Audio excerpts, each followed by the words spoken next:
Nebukadnezar, raja dari sungai Efrat, sebuah kisah dari Babilonia. Prolog, dari lembah-lembah yang disirami oleh sungai Efrat dan Tigris, dari tanah subur yang oleh orang-orang dahulu kala disebut Mesopotamia, lahirlah seorang putra yang kelak akan dikenal sebagai Nebukadnezar yang agung. Namanya akan terukir dalam batu bata yang membangun kota-kota, dalam naskah-naskah kuniform yang mencatat kejayaan, dan dalam bisikan legenda yang menyebut tentang Taman Gantung Babilonia, satu dari 7 keajaiban dunia kuno. Bab 1. Anak dari perunggu dan tanah liat, Nebukadnezar dilahirkan pada abad ke-7 sebelum Masehi sebagai putra dari Nabopolassar, seorang jenderal Babilonia yang mengangkat senjata melawan kekuasaan Assyria dan membebaskan negeri itu dari penjajahan. Ia tumbuh di istana yang tidak hanya berdinding emas dan batu, tetapi juga dikelilingi oleh strategi, peperangan, dan seni kepemimpinan.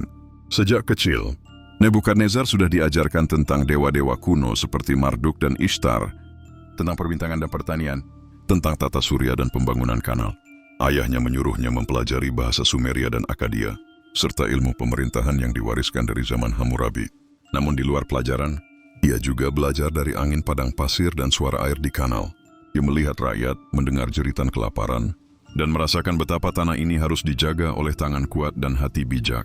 Bab 2. Tajinya pertama, tatkala usianya mencapai masa remaja, ayahnya menyerahkan padanya komando dalam perang melawan Mesir di tanah Karkemis.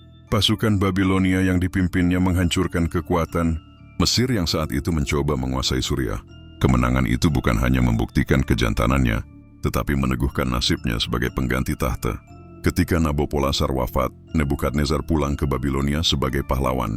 Ia dinobatkan sebagai raja dalam tahun 605 sebelum Masehi. Maka dimulailah masa pemerintahan yang akan mengubah wajah dunia kuno. Bab 3. Batu bata emas dan gerbang para dewa.